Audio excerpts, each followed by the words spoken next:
Baik, Assalamualaikum warahmatullahi wabarakatuh. Pada pertemuan kali ini saya akan membahas tentang pembelajaran menulis di sekolah dasar. Nah, khususnya di materi kali ini adalah pembelajaran menulis di sekolah dasarnya untuk kelas tinggi, yaitu untuk di kelas 4, 5, dan 6. Nah, materi ini merupakan kelanjutan dari menulis permulaan. Nah, menulis permulaan itu yang ada di kelas 1, 2, dan 3. Nah, baik. Jenis menulis permulaan dengan menulis lanjutan ini merupakan hal yang berbeda ya.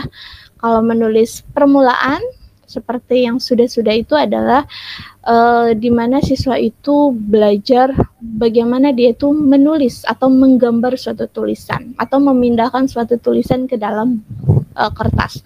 Nah, tapi untuk menulis lanjutan ini adalah kita membelajarkan siswa bagaimana siswa itu bisa mengungkapkan perasaannya, idenya, pendapatnya, kemudian diungkapkan dalam bentuk tulisan.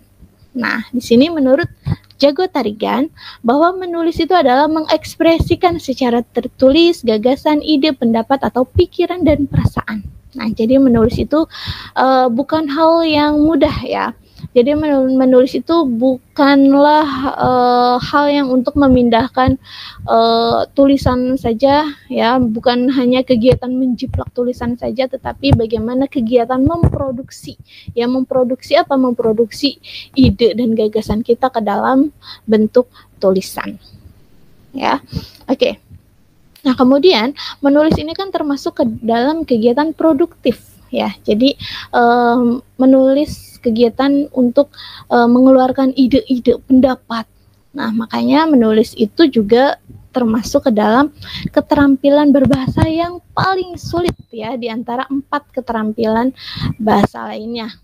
Ya, kenapa? Karena menulis ini bukanlah seperti berbicara ya, yang sekali jadi udah gitu ya, tetapi menulis itu butuh adanya proses atau perbaikan ya, sehingga nanti bisa menjadi tulisan yang baik. Nah, jadi menulis ini merupakan hal yang paling sulit ya. Kenapa? Karena di sini ada 5 alasan ya. Yang pertama adalah menulis itu adalah suatu keterampilan ya.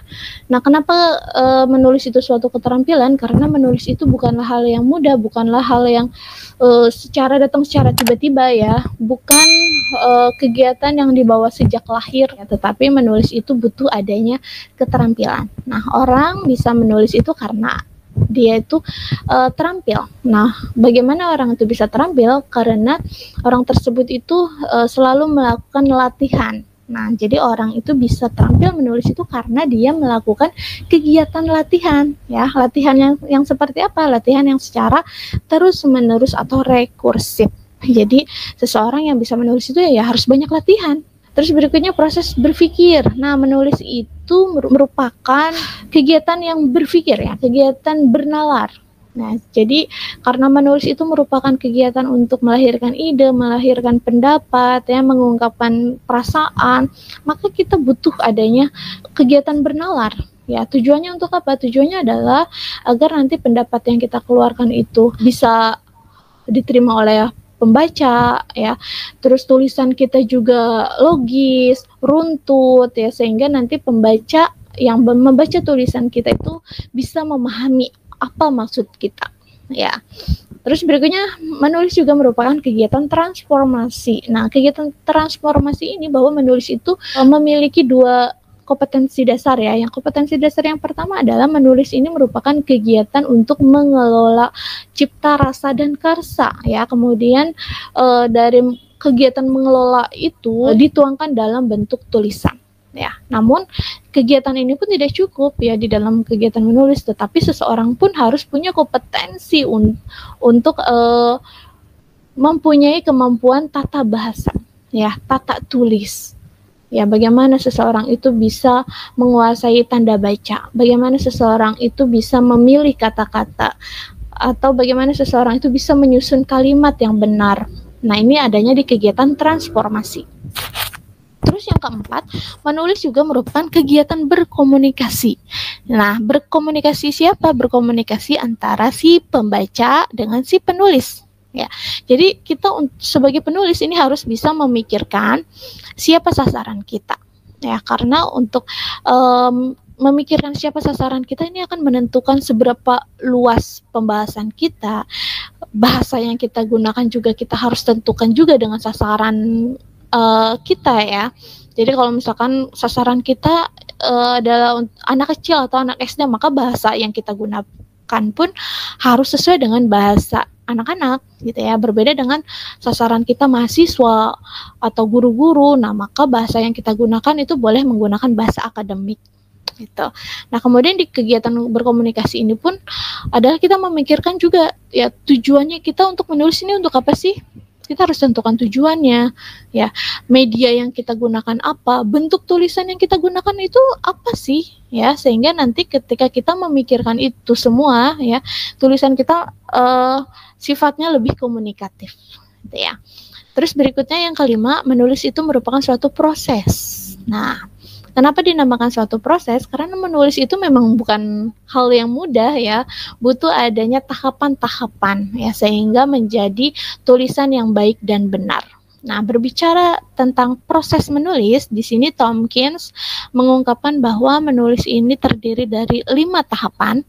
Yang pertama adalah pra-menulis atau kita sebut dengan pre-writing atau perencanaan. Ya, kemudian ada menulis konsep atau drafting, ada revisi, terus berikutnya tahap keempat ada editing, dan yang terakhir adalah publishing. Nah, di kegiatan proses menulis ini pun kita harus terapkan juga di sekolah dasar ya pada saat kegiatan menulis itu. Nah, bagaimana cara penerapannya? Nah, ini baik kita bahas satu-satu. Di tahap pra menulis, di sini aktivitasnya adalah memilih topik, memikirkan tujuan, bentuk, dan audiens, dan memanfaatkan dan mengorganisir gagasan-gagasan. Nah, jadi di tahap pra menulis ini, di mana sifatnya itu perencanaan ya, siswa dengan guru itu ya berdiskusi ya, topik apa sih yang akan kita bahas hari ini. Jadi kita akan menulis tentang apa nih? Nah, diusahakan di bagian ini guru dan siswa itu harus banyak berkomunikasi ya, banyak melakukan tanya jawab ya. Dan hal ini fungsinya untuk apa? Fungsinya adalah untuk memilih topik ya. Kira-kira minat siswa itu lebih minatnya nulisnya di topik yang mana ya? Gitu ya. Jangan sampai nanti guru itu memilih topik secara sepihak. Ya, misalkan anak-anak hari ini kita akan menulis topik tentang liburan ke rumah nenek. Nah, kalau topiknya seperti itu, memang ada siswa yang pernah liburan ke rumah nenek. Tapi ada siswa juga yang tidak pernah liburan ke rumah nenek. Karena apa? Karena neneknya itu tinggal bersama dia. Kapan dia liburan bersama nenek gitu ya. Nah, itu pun harus perlu dipikirkan ya di dalam tahap pra menulis. Nah, biasanya di tahap pra menulis ini guru itu harus dapat membangun konteks ya terhadap topik yang akan dibahas. Nah, misalkan anak-anak hari ini kita akan bahas tentang virus corona. Nah, apa yang sudah kalian ketahui tentang virus corona? Gitu ya. Nah, kemudian bagaimana perasaan kalian kalau kalian itu terdampak virus corona? Itu ya. Apakah tetangga kalian itu pernah kena virus corona? Bagaimana perasaan kalian? Nah, itu kita harus bangun konteks seperti itu kalau memang pembahasannya tentang virus corona. Nah, nanti mereka tuh bisa menyebutkan satu persatu gitu ya. Kemudian nanti guru pun bisa menulis ide-ide mereka. Nah, nanti dari ide-ide mereka pun kita di sini bisa menentukan topik apa yang akan siswa tulis nanti. Nah, berikutnya tahap yang kedua, setelah nanti memilih topik, tahap yang kedua adalah menyusun draft tulisan.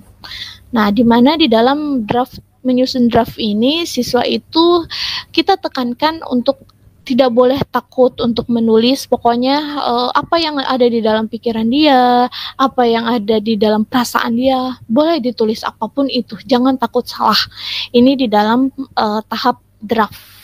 Ya, dimana nanti siswa itu dapat menulis draft kasar, menulis konsep utama, dan menekankan pada pengembangan isi. Nah, di tahap ini siswa itu karena boleh menulis apapun ya tanpa memikirkan kesalahan, ya boleh nanti siswa itu ya banyak coretan lah atau kesalahan tanda baca itu silahkan. Ya, nanti pokoknya di dalam tahap penulisan draft ini lebih menekankan pada isi ya, bukan lebih menekankan pada tanda baca itu. Ya.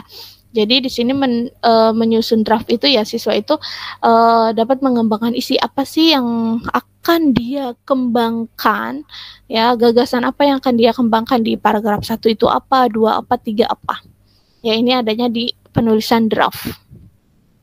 Nah kemudian ada tahap perbaikan. Nah, setelah nanti siswa menulis draft ya, karena tadi kan menulisnya siswa itu tidak boleh takut salah ya. Nah, kemudian nanti di tahap perbaikan ini mereka itu bisa memperbaiki kesalahan-kesalahan yang ada di draft itu. Nah, di mana aktivitasnya itu adalah siswa dapat membaca ulang draft kasar ya, kemudian menyempurnakan draft kasar dalam proses menulis dan memperbaiki bagian yang mendapat balikan dari kelompok menulis. Nah, jadi di sini siswa itu dari kegiatan membaca draft kasar itu dia tuh dapat menentukan mana sih yang harus ditambahkan, mana sih yang harus dikurangi, atau mana sih yang harus dibuang, mana yang harus diganti. Ini di dalam tahap revisi. Nah, kemudian tahap penyempurnaan atau kita sebut sebagai tahap penyuntingan atau editing. Nah, ketika nanti isinya udah oke, ya, kemudian tahap penyuntingan ini kita tuh lebih menekankan pada tanda baca. Nah, di mana aktivitasnya ini adalah mengambil jarak dari tulisan, mengoreksi awal dengan menandai kesalahan dan mengoreksi kesalahan. Nah, jadi untuk penyuntingan ini siswa itu dia lebih ditekankan pada membaca kembali ya hasil revisi, kemudian nanti dia memperbaiki tanda baca mana yang salah. Nah, sebelumnya kegiatan menulis ini siswa itu harus diberi pengalaman dulu ya, atau diberi pengetahuan dulu tentang tanda baca. Nah, kalau siswa itu punya pengalaman tanda baca, maka untuk kegiatan menulisnya pun ini tidak akan bingung ya, karena dia tahu mana peletakan titik di mana, koma di mana. Dan yang tahap yang kelima adalah pemupublikasian atau publishing ya.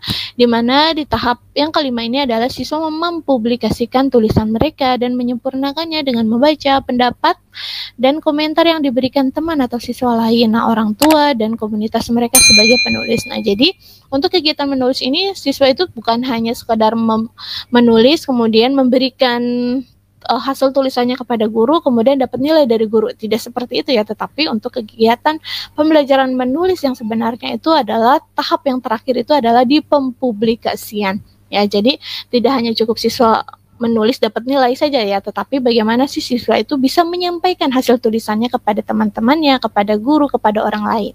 Nah, berikutnya untuk tujuan menulis ya, menulis juga kita kan harus punya tujuan ya untuk mengarahkan tulisan kita tuh maunya seperti apa.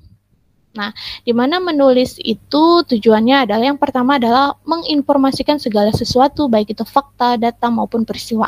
Nah, biasanya untuk tujuan yang pertama ini ya, contohnya seperti kita menulis skripsi, menulis artikel, menulis makalah, ini pun termasuk ke dalam tujuannya menginformasikan segala sesuatu ya, biar nanti orang lain itu bisa mendapatkan pengetahuan dari kita, ya, bisa mendapatkan pencerahan dari tulisan kita. Ya.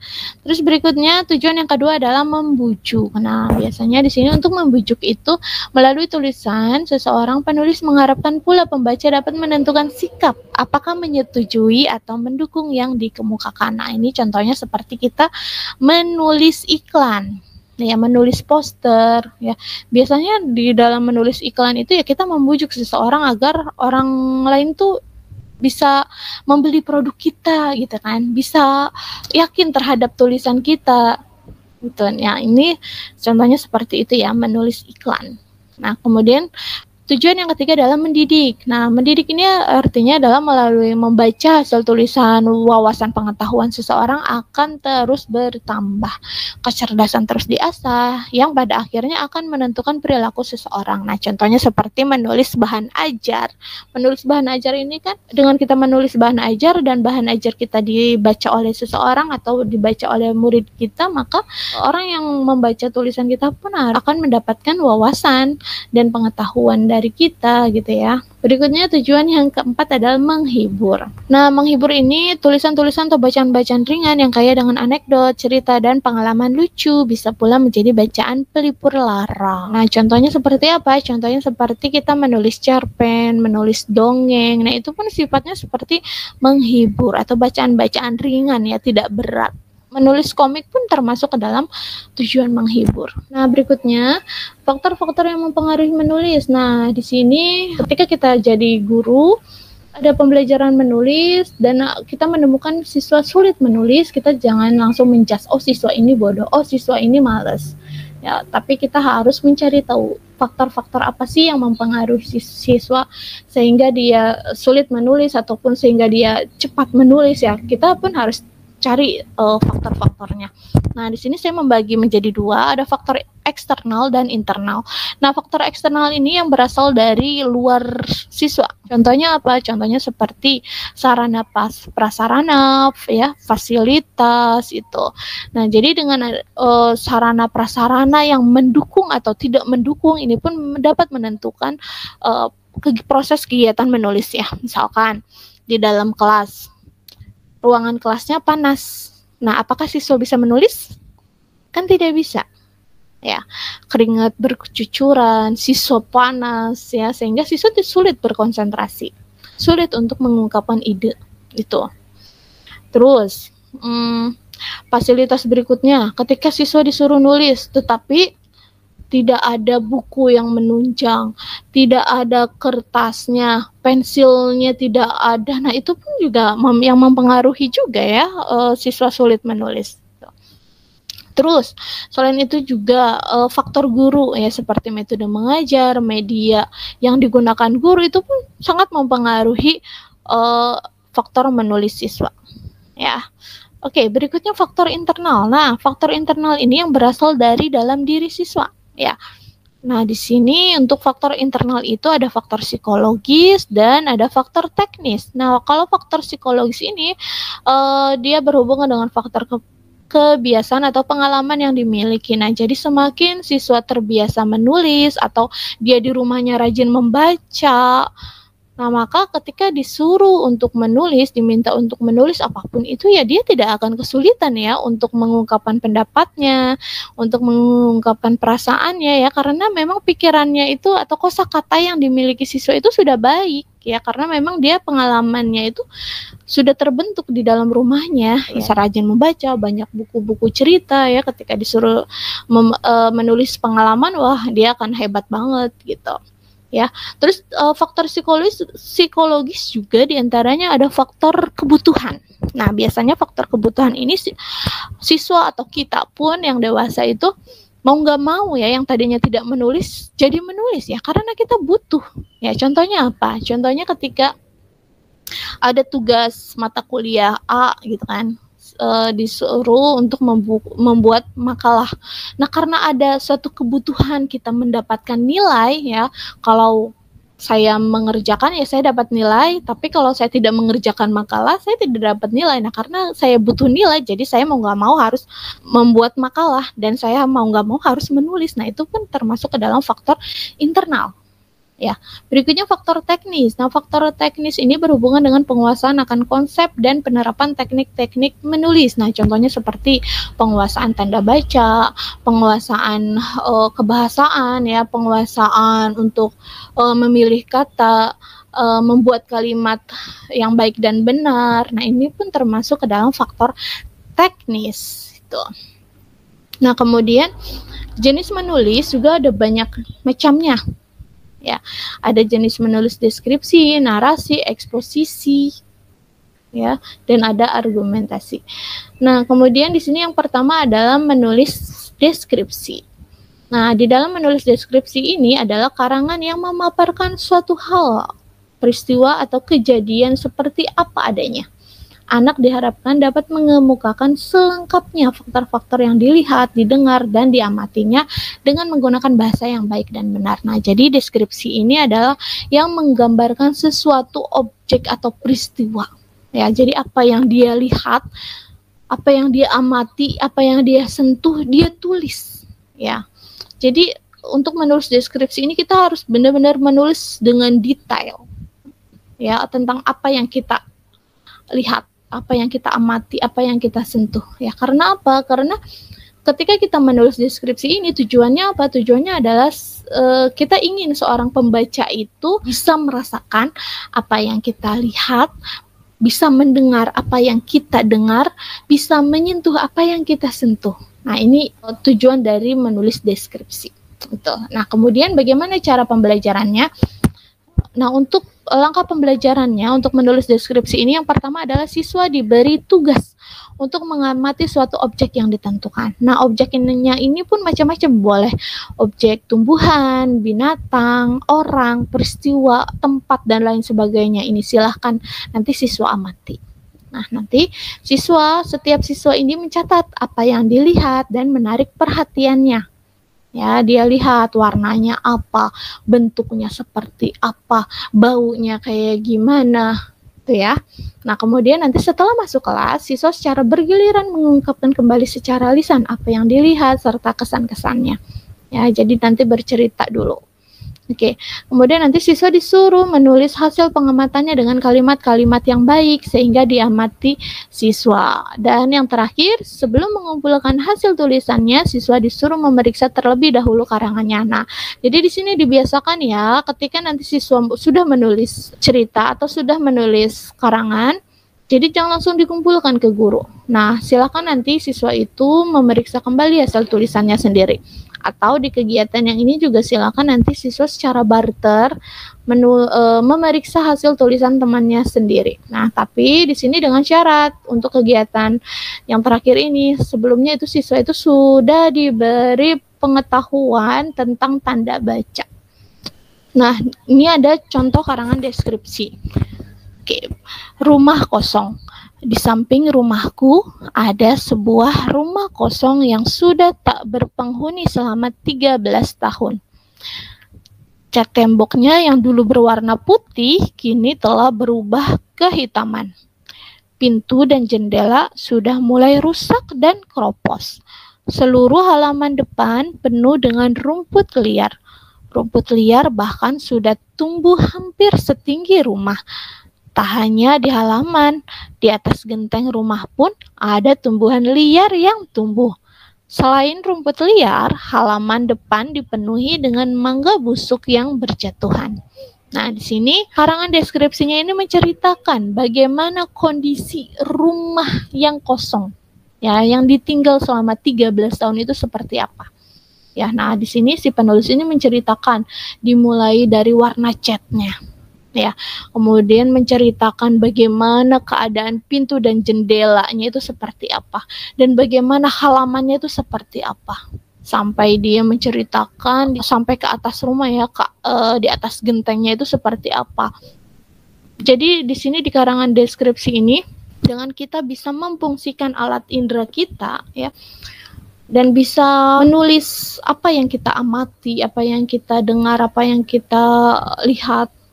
Ya, kemudian kita tulis dengan secara rinci sehingga nanti si pembaca pun benar-benar ikut merasakan apa yang dirasakan si penulis.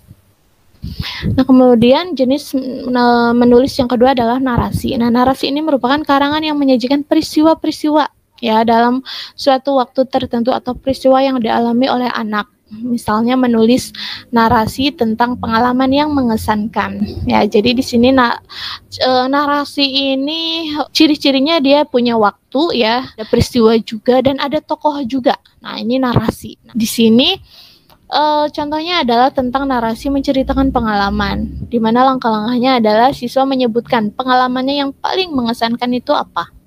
Ya, jadi di sini di kegiatan pertama guru dengan siswa itu dapat melakukan tanya jawab. Ayo, hal yang mengesankan ini apa nih? Hari ini kalian sudah melakukan apa? Selama kegiatan seminggu ini hal apa yang paling menarik bagi kalian? Nah, kemudian nanti mereka bisa menyebutkan hal apa aja. Ya, kemudian nanti di sini guru pun dapat menulis di papan tulis ya tentang ide-ide mereka. Terus berikutnya siswa menceritakan pengalamannya secara lisan kepada teman-temannya. Ya, nah di sini di kegiatan yang kedua ini boleh nanti perwakilan saja ya, karena nanti kalau siswa semuanya bercerita malah nanti kegiatan menulisnya habis dengan kegiatan bercerita itu ya. Kemudian nanti yang ketiga, siswa menulis secara tertulis pengalamannya yang paling mengesankan. Apa yang dialami harus ditulis secara berurutan sesuai dengan waktu dan tempat kejadian, sebab-sebab kejadian dan sebagaimana akhirnya. Ya, jadi di sini siswa itu harus bisa menulis cerita tersebut secara berurutan, harus punya alur ya cerita tersebut, entah itu nanti maju ataupun mundur. Dan dituliskan juga waktunya, tempatnya di mana itu, dan kejadiannya seperti apa. Gitu. Dan kemudian yang keempat, sebelum menyerahkan karangannya pada guru agar siswa memeriksa tulisannya, terutama pada penulisan paragraf dan tanda baca, atau mungkin ada kejadian yang belum dituliskan. Nah, jadi di sini memang perlu dibiasakan ya, siswa itu perlu memeriksa kembali tulisannya. Nah, di sini contohnya adalah pada bulan Juni tanggal 4 di sekolahku akan memasuki masa liburan dan akan berakhir pada tanggal 18 Juni. Kami sekeluarga tidak ada menyiapkan rencana liburan. Saat itu aku memilih untuk berlibur ke pantai Parangtritis. Lalu esok harinya aku mempersiapkan semua perbekalan yang akan dibawa dan pastinya akan diperlukan di sana. Di sepanjang perjalanan aku menyanyi dengan lagu riang. Aku sangat bahagia karena ketika sampai di pantai tersebut, karena pemandangannya sangat indah sekali. Lalu sesampainya di sana, kami langsung mengabadikan momen yang indah dengan saling berfoto dan merekam video. Lama sekali kami menghabiskan waktu di sana, mulai dari pagi hingga sore hari. Rasanya tidak rela untuk mengakhiri kebahagiaan hari itu. Aku berjanji akan datang kembali suatu hari nanti. Nah, di sini mengisahkan tentang pengalaman liburan seorang anak itu seperti apa. Ya, di sini menceritakan tentang bagaimana siswa itu bercerita tentang liburan ke pantai Parangtritis itu seperti apa. Nah, dia menceritakan bagaimana asal mulanya seperti apa. Kemudian dia juga menyebutkan waktunya kapan ya. Di sini ada hari esok, ada tanggal-tanggalnya juga dia sebutkan, tempatnya juga dia sebutkan juga. Nah, peristiwanya pun di sini juga peristiwa tentang liburan ya. Nanti di sini ketika dia nyampe di pantai pun kegiatannya pun dia juga menceritakan ada kegiatan berfoto, merekam video ya. Nah, kemudian jenis menulis yang ketiga adalah argumentasi. Nah, argumentasi ini adalah karangan yang berisi tentang alasan-alasan yang meyakinkan akan pentingnya sesuatu bagi pembaca, sehingga akhirnya pembaca mengikuti kebenaran ide atau pesan yang ditulis. Nah, langkah-langkahnya itu adalah siswa disuruh menyebutkan cita-citanya. Nah, ini contohnya adalah topiknya tentang cita-cita ya. Jadi di sini nanti siswa itu bisa berargumentasi kenapa sih dia cita-cita itu gitu ya. Kemudian yang kedua, menuliskan cita-citanya di buku tulis. Kemudian guru menanyakan mengapa anak-anak bercita-cita seperti itu. Nah, ini pun termasuk ke dalam menanyakan argumen ya. Kemudian nanti siswa secara bergiliran membacakan tulisannya. Dan yang keempat, siswa diberi tugas menuliskan kembali cita-citanya beserta alasannya dengan kalimat yang sesuai dengan aturan menulis paragraf. Nah, ini salah satu contoh pembelajarannya. Ya, nah ini contoh dari karangan argumentasi. Oke, dokter adalah seseorang yang mempunyai jasa menyembuhkan pasien atau seseorang yang sedang sakit. Dokter dapat menyembuhkan penyakit yang diderita pasien. Apabila aku besar nanti, aku akan menjadi dokter karena dokter adalah seseorang yang sangat berjasa. Aku ingin menjadi dokter karena dapat menyembuhkan pasien yang terkena penyakit. Dan di saat-saat ini, aku akan belajar dengan sepandai-pandainya agar aku dapat meraih cita-citaku yang ingin menjadi dokter. Karena di saat kita kecil, kita selalu dibahagiakan orang tua. Tapi saat kita akan menjadi orang yang sukses, kita harus membahagiakan orang tua. Nah, jadi di sini ada beberapa kalimat argumen ya yang diutarakan oleh siswa. Di mana siswa itu cita-citanya adalah menjadi dokter, dan di sini alasannya dia itu ingin menjadi dokter karena dokter itu adalah seseorang yang sangat berjasa. Nah, makanya dia ingin menjadi dokter ya, karena di sini dokter juga dapat menyembuhkan pasien yang terkena penyakit. Nah, kemudian karangan yang keempat adalah eksposisi. Nah, yaitu karangan yang berbentuk paparan yang berusaha menjelaskan sesuatu. Nah, biasanya untuk karangan eksposisi untuk anak SD ini adalah karangan menulis laporan. Nah, di mana langkah-langkahnya adalah guru mengajak siswa mengamati suatu bermacam-macam kegiatan. Ya, contohnya kegiatan petani, kegiatan pedagang, kegiatan guru, dan lain sebagainya. Nah, siswa itu disuruh mengamati objek ataupun kegiatan seseorang. Ya, kemudian yang kedua, siswa disuruh memilih salah satu kegiatan. Entah itu nanti siswa mengamati petani, berarti dia harus mengamati bagaimana cara kerja petani. Dia harus ke sawah, ya. Nah, di kegiatan ini pun eksposisi siswa itu tidak hanya belajar di dalam kelas aja ya, tetapi boleh nanti siswa itu belajar di luar kelas. Boleh nanti siswa itu mengamati kegiatan-kegiatan di dalam pasar itu seperti apa, mencatat hal yang diamati itu apa. Ya, kemudian nanti dia bisa menjelaskan apa yang diamatinya. Gitu ya. Kemudian yang ketiga, siswa mengumpulkan bahan objek yang dipilihnya, ya. Dan yang keempat, setelah bahan terkumpul, mulailah siswa disuruh menulis laporannya secara singkat dan jelas. Gitu. Dan yang kelima adalah guru memeriksa hasil tulisan anak, kemudian beberapa anak disuruh membacakan di depan kelas. Nah, di sini boleh guru yang memeriksa tulisan anak atau boleh anak itu sendiri atau temannya yang memeriksa tulisannya. Dengan catatan kalau siswa atau teman siswa yang memeriksa hasil tulisan itu berarti siswa tersebut harus punya pengetahuan dasar tentang tanda baca. Gitu, ya. Oke, dan di sini untuk karangan eksposisi ini contohnya. Nah, di mana karangan eksposisi yang baik itu terdiri dari 3 bagian, ada tesis, ada argumentasi, dan ada penegasan kembali. Dan untuk tesis ini biasanya berisi tentang pendahuluan atau prolog dari argumentasi. Kemudian di sini ada argumentasi, dan argumentasi ini boleh nanti berisi tentang pendapat-pendapat si anak ataupun data-data yang didapatkan oleh si anak. Dan di sini bagian yang ketiga ada penegasan kembali. Nah, penegasan kembali ini merupakan kesimpulan ataupun penegasan kembali dari tesis. Oke, baik, saya bacakan. Lingkungan bersih, yakni lingkungan yang selalu dibersihkan di setiap harinya. Lingkungan yang bersih akan menjadikan kita sehat dan memiliki pikiran yang selalu positif serta tenang. Namun, sedangkan jika kotor, maka akan mempengaruhi aktivitas kita seperti mudah marah, jenuh, berantakan, dan lainnya. Kemudian argumentasinya, pendapat orang lain mengenai ini setuju karena memang benar jika bersih akan menyalurkan aura positif, begitupun sebaliknya. Gitu. Kemudian ditegaskan kembali dengan kesimpulan lingkungan bersih akan membuat kita sehat dan lingkungan kotor akan menjadikan kita sakit-sakitan seperti banyaknya tumpukan baju kotor. Selama seminggu akhirnya banyak nyamuk dan nyamuk menggigit kita menjadi sakit, demam, berdarah. Maka jagalah kebersihan karena kebersihan sebagian dari iman. Nah, jadi di sini di penegasan kembali ini dia menegaskan kembali pernyataan dari tesis. Nah, di sini kan tesis ini mengatakan bahwa lingkungan yang bersih akan menjadikan kita sehat, ya, pikiran juga kita tenang. Terus kalau lingkungan kotor ini juga dapat mempengaruhi aktivitas kita yang mudah marah, ya. Maka di sini di kesimpulannya lingkungan kotor ini akan menjadikan kita sakit-sakitan, sedangkan lingkungan yang bersih ini membuat kita sehat.